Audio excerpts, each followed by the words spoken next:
guys, welcome back. My name's Claire and today I am going to talk you through everything that I read in the month of February. If you're new here, hi, I make content regarding romance and fantasy books as well as just a bit of kind of day-to-day life stuff. So just to go over the stats, I managed to read 7 books in February, which is a lot less books than I managed to read in January, but I'm still pretty pleased with the quality of what I've read. I managed to read a total of 3,015 pages over the course of the month, and that averages out to 103 pages per day. Of the 7 books I've read, 4 of these were romance, 2 were fantasy romance, and 1 was literary fiction. Of these 7 books, 6 of these were physical books I already had on my TBR or have acquired and read recently, and 1 was an ebook. And then ratings wise, I had 3 5 stars, 1 4.5, 1 4, 1 2.5, and 1 2 star. So a fairly kind of mixed month. So kicking it off with the first book that I read in February, and that was House of Flame and Shadow by Sarah J Maas.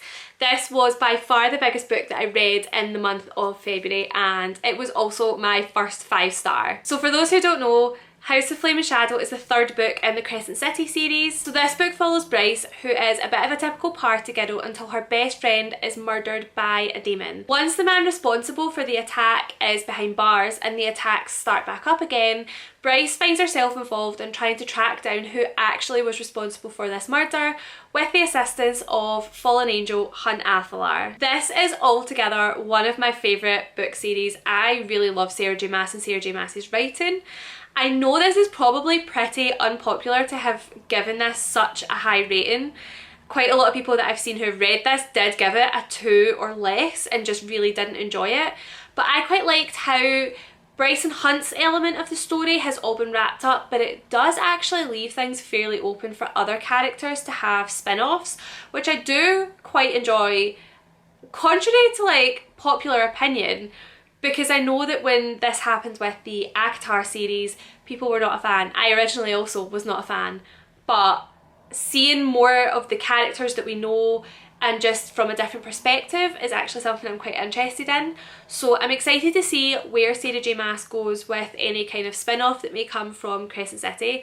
But for now, this was absolutely a 5 star. The next book I read was Need Me by Tessa Bailey. This is a student teacher romance which I really thought was going to be the book for me, and it kind of missed the mark. So this book follows Ben, who is Lewis from the first book's friend, and Honey, who is Roxy from the first book's roommate. This kind of follows their relationship where Honey has decided that she is going to pursue Ben even though like she knows it could probably cost him his job and things like that. There was a few kind of choices that were made within this book that sadly just completely missed the mark for me. There were oddly a few Lolita references that I didn't love very much at all. I just think as well there is a scene fairly towards the start of this book where Honey tries to trick Ben into having sex in a dark cupboard when she knows who he is but he doesn't know who she is, and she knew that this could potentially cost him his job,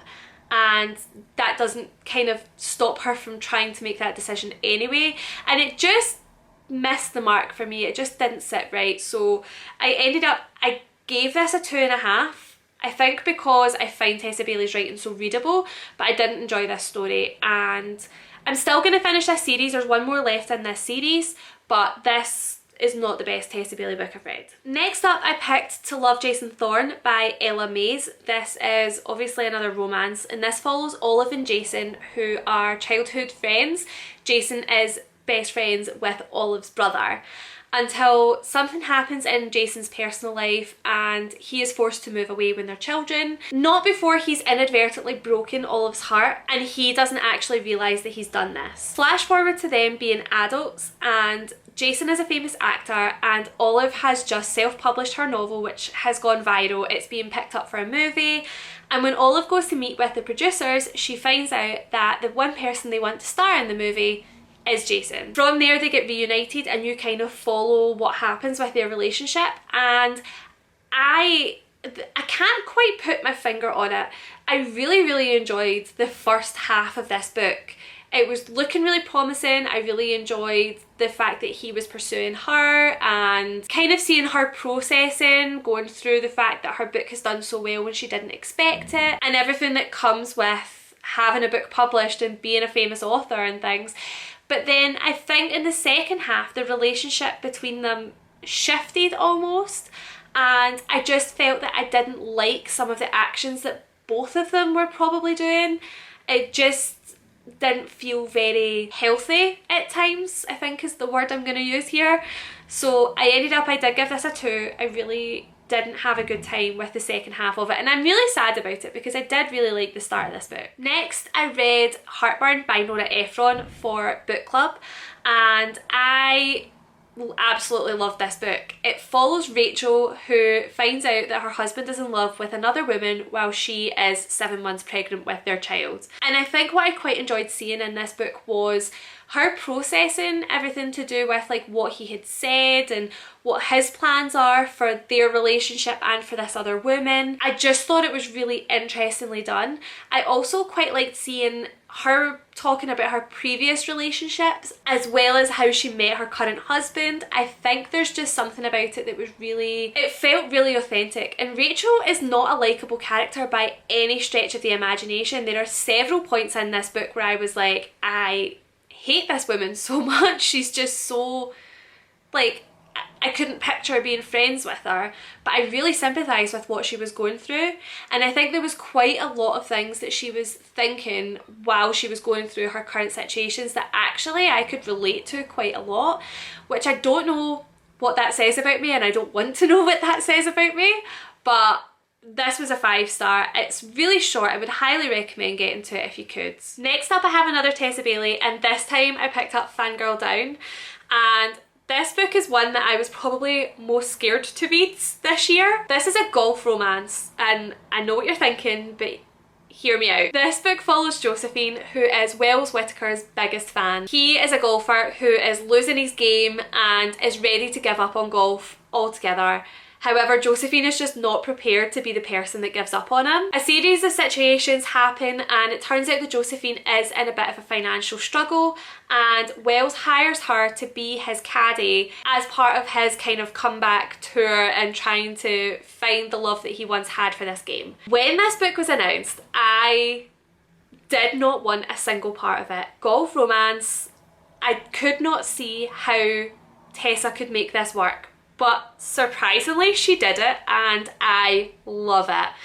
This was so well done. It's very Grumpy Sunshine, which I really, really liked. There's also conversations around type 1 diabetes in here, which I think was really interestingly done because it's not something that I have typically read in books. I liked the aspect of the fact that they were travelling as well and what that kind of meant for the two of them. I really liked the fact that they were realistic. Josephine is realistic in her goals and what she wants, and I think she stays pretty true to herself throughout this book, which is something that I really, really admired actually.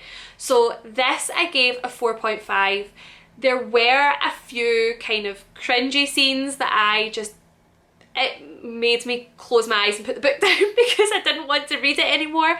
But apart from that, this was probably one of my favourite Tessa Bailey books to date, and I never thought I would say this about a golf romance, but I highly, highly recommend this book. The second to last book that I read this month was Funny Story by Emily Henry. I managed to get my hands on an e-arc of this and I'm incredibly grateful. This book is wonderful. Absolutely wonderful. This book follows Daphne and Miles, who they both find out that their respective partners are actually in love with each other, and they are breaking off their respective relationships, and Miles and Daphne's partners have decided to get married. Daphne ends up moving in with Miles as she has nowhere to go. She lives in this town that she's moved to because of her now ex-fiance Peter. She's not necessarily dedicated to her location, but Miles is a bit more keen to spend a bit more time with her. I find Emily Henry's writing so incredibly compelling and wonderful and heart-wrenching, and I just think she's an absolutely fantastic author. I don't want to say too much about this book because to date this isn't out. It comes out in April. I will put the date up here because I can't remember it off the top of my head. Emily Henry's books typically go for a hit to a miss to a hit to a miss, and when I say miss, like, it's not necessarily a bad book, it's just not something I particularly vibed with. So this book was on schedule to be a complete hit for me, and it really, really was. I think I find Emily Henry very funny, but also she manages to get other kinds of emotions out of me that I just didn't expect when reading, and I want everyone to read this book, but I also don't want to hear if you hated it. The last book that I read in February was probably the one that I'm surprised got the rating that it did, and that was The Serpent and the Wings of Night by Carissa Broadbent. This is a fantasy romance and it follows, I can never remember her name. It follows Araya, who is a human who has been adopted by the Vampire King when she was a baby, and she also goes about killing vampires. But she ends up entering the Kajari, which seems to be Hunger Games-esque type games, where there's one victor at the end and that person will be granted a wish by Nyaxia, who is this goddess that the people invoke. I'm not gonna lie, it took a long time to get into the romance relationship part of this story, and I think it's very, very heavy on the world building initially, which really put me off. I understand why the world building was so heavy, because there is a lot that they've got to set up before they can then introduce the games and things like that. I think we could have got more of the games. There was one or two that were talked through and I did find them really interesting, but I do think that we were potentially missing something from them. I feel like this book was really short for what it was trying to do, but when it did get into the romance, I did really, really like it.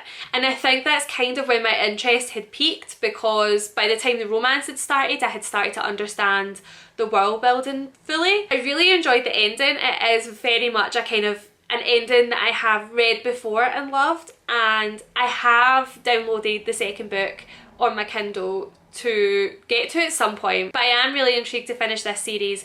I think the series is quite long, but it's the first two books that maybe follow Araya and her love interest. I'm intrigued to see where she goes, but I'm not rushing to get to the next one. So that is everything that I managed to get to in the month of February.